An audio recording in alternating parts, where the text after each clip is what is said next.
अस्सलाम वालेकुम। कैसे हैं आप सब? उम्मीद है कि बिल्कुल ठीक ठाक होंगे। और आप देखिए मेरे हिबिस्कस के ये फ्लावर्स बहुत खूबसूरत लग रहे हैं और मुसलसल इनमें फ्लावरिंग हो रही है इन सारे 2-3 प्लांट्स में। और आप ये देखिए कि इसमें मुसलसल कलियां भी बनती चली आ रही हैं। एक महीने पहले मैंने एक वीडियो अपलोड की थी और आपको बताया था कि हम गर्मियाँ स्टार्ट होने से पहले अपने प्लांट्स की किस तरह से केयर करेंगे ताकि उनमें बहुत अच्छी फ्लावरिंग हो और हमारा प्लांट अच्छी तरह ग्रो करे।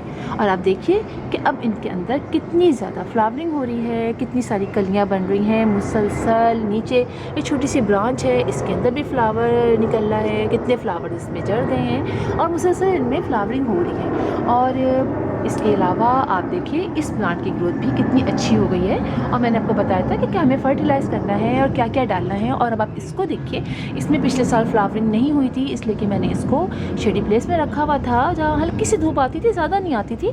तो आप देखिए अब मैंने इसको फुल धूप में रखा तो आप देखिए कि इसमें कलियाँ बननी शुरू हो गई हैं इस प्लांट्स के अंदर। इस प्लांट के अंदर आप ये देखिए इसके अंदर भी कलियाँ बननी है और बहुत अच्छे इसके पत्ते हो गए हैं। पिछले दफ़ा जब मैंने इसको छाँव में रखा हुआ था तो काफ़ी डल से पीले पीले से पत्ते थे इसके, लेकिन अब देखिए जो पीले पत्ते जो बहुत ज़्यादा नरम पत्ते थे, सॉफ्ट से थे, वो सारे झड़ गए और सारे अच्छे बहुत ग्रीन लश और काफ़ी अच्छे पत्ते जो हैं इसमें बचे हैं। और बहुत अच्छा लग रहा है ये प्लांट देखिए ऊपर तक, और ऊपर तक इसके अंदर फ्लावरिंग अब जो है वो देखिए स्टार्ट हो गई है। साथ ही मिली बग भी लग गए हैं थोड़े से, अभी उसके बारे में मैं आपको बताती हूँ मैं। तो इस तरह से हम केयर करते हैं अपने प्लांट की तो उनमें फ्लावरिंग अच्छी स्टार्ट हो जाती है, पौधे की ग्रोथ अच्छी होती है। और अब 1 महीना हो गया है और अब मैं इनमें दोबारा से फ़र्टिलाइज़ करने जा रही थी। जब मैं अपने प्लांट को सही से फ़र्टिलाइज़ करते हैं तो उनकी ग्रोथ भी अच्छी होती है और उनमें फ्लावरिंग भी होती है। तो चलिए अब हम फर्टिलाइज़ करते हैं। और आप भी अपने प्लांट को हर 15 डेज़ बाद या मंथली जो फर्टिलाइज़ आप करते हैं, वैसे तो 10 डेज़ बाद करते हैं, और 15 डेज़ बाद मैंने कर दी थी और 15 डेज़ दोबारा आ गए हैं तो मैं दोबारा करने जा रही हूँ। तो देखिए मैं करूँगी क्या। हम अपने प्लांट को ये करते ये हैं कि जैसे कि देखिए मैं आपको दिखाऊं, ये देखिए ये सोल्यूशन बनाया हुआ है। ये सोल्यूशन मैंने आपको बनाना सिखाया भी था कि हम सब्जियों के छिलके सारे किसी भी बॉटल में, किसी भी डब्बे में डाल दें। सारे किचन के जो वेजिटेबल होते हैं, फ्रूट्स होते हैं, उनको बारीक बारीक काट के या तो आप किसी बॉटल में डाल दीजिए इस तरह से। जैसे नीचे देखिए आप डले में है, बहुत ज़्यादा नहीं है, थोड़े डाले थे इस बॉटल के लिहाज से मैंने, तो वो डाल दीजिए और इस कैप को बंद कर दीजिए टाइट पानी भर के। और हर 2-3 दिन बाद आप कैप के ढक्कन को थोड़ा सा खोल दीजिए ताकि जो गैसेस वगैरह बन रही हैं वो इसमें से निकल जाएं। और तकरीबन 15 से 20 दिन बाद और बाज़ औक़ात 1 महीने बाद जब इसमें से आवाज़ आना, जब हम कैप खोलें आवाज़ आना बंद हो जाए तो समझिए फर्मेंटेशन का अमल पूरा हो गया है और आपके लिए पास ये ज़बरदस्त सा एक समझिए लिक्विड फर्टिलाइज़र तैयार है। अब ये लिक्विड फर्टिलाइज़र हम यूज़ कैसे करेंगे? हम यूज़ ऐसे करेंगे कि हम एक और बॉटल लेंगे, ये 1.5 लीटर की बॉटल है। अब इसके अंदर हम इसमें से थोड़ा सा पानी, देखिए मैंने इसमें नल का पानी ले लिया टैप वाटर, और अब इसके अंदर हम थोड़ा सा ये वाला सोल्यूशन मिक्स करेंगे। और मैं अब मिक्स कर देती हूँ इसके अंदर।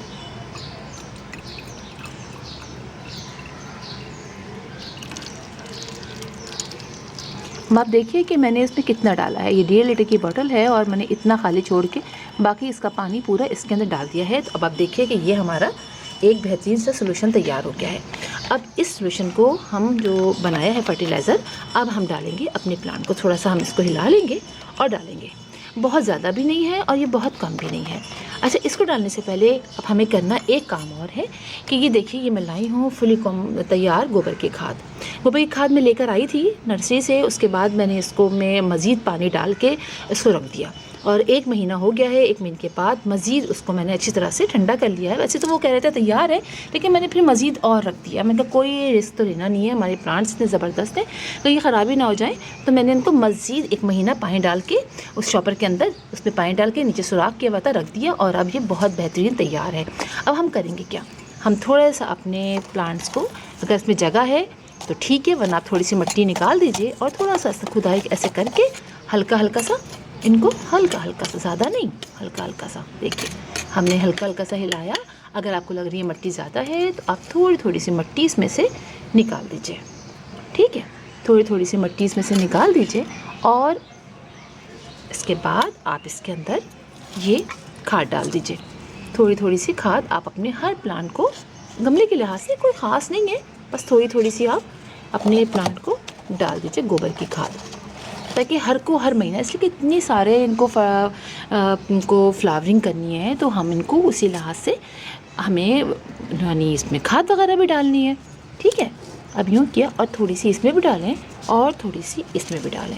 ये आपने हर खाद, जो ये वाली खाद है, ये हर महीने डालनी है, लेकिन लिक्विड फर्टिलाइज़र आप अपने लिहाज से डालिए, 15 डेज़ बाद डालिए, 10 डेज़ बाद डालिए और ज़रा ज़रा सा सराउंडिंग में इसको मिला दीजिए। ये आपने करना है अपने हर प्लांट के साथ। ठीक है, इससे होगा ये कि आपका प्लांट की ग्रोथ बहुत अच्छी होगी।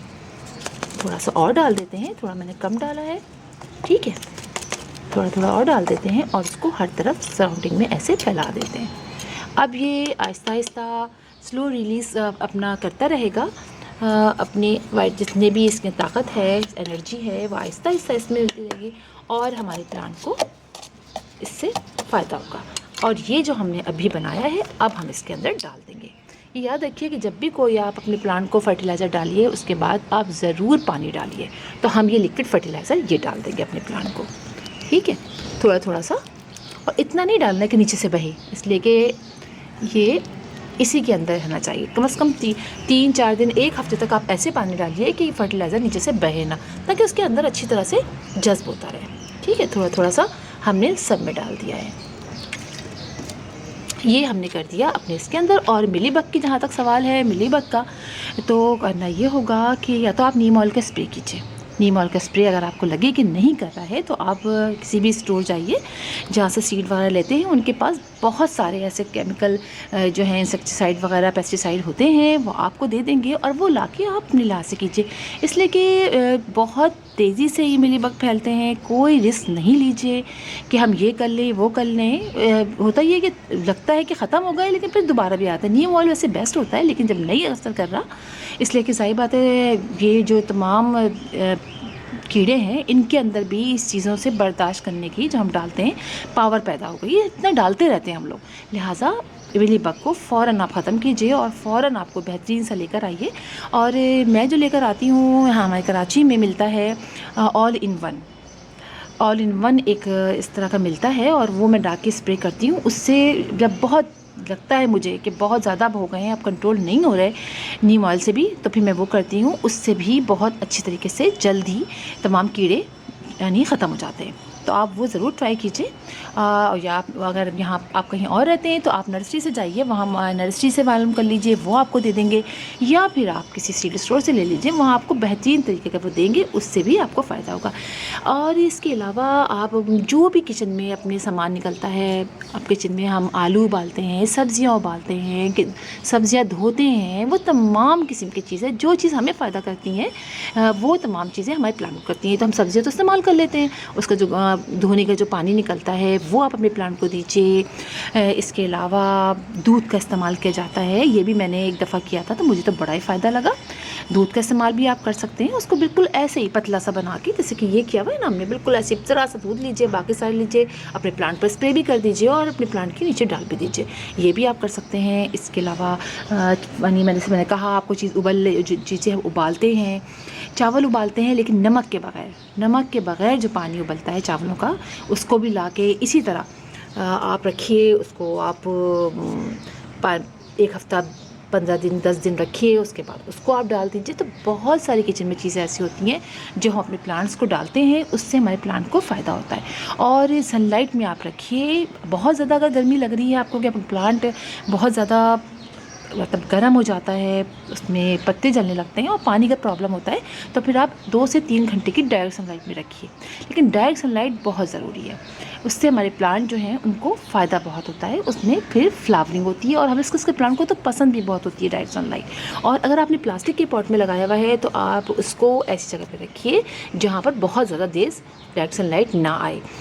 सिर्फ 1 से 2 घंटे डायरेक्ट सनलाइट में रहे, वरना तो ये पॉट गर्म हो जाता है, साथ मिट्टी गर्म हो जाती है, फिर रूट्स जो है ना ख़राब लगती हैं। आप देखिए मेरा जो ये प्लांट है वो मैंने कुछ इस स्टाइल से रखा है कि इसमें 1-1.5-2 घंटे की धूप आती है, बाकी ऊपर से धूप रहती है प्लांट पे और फिर वो वहाँ से मूव कर जाती है।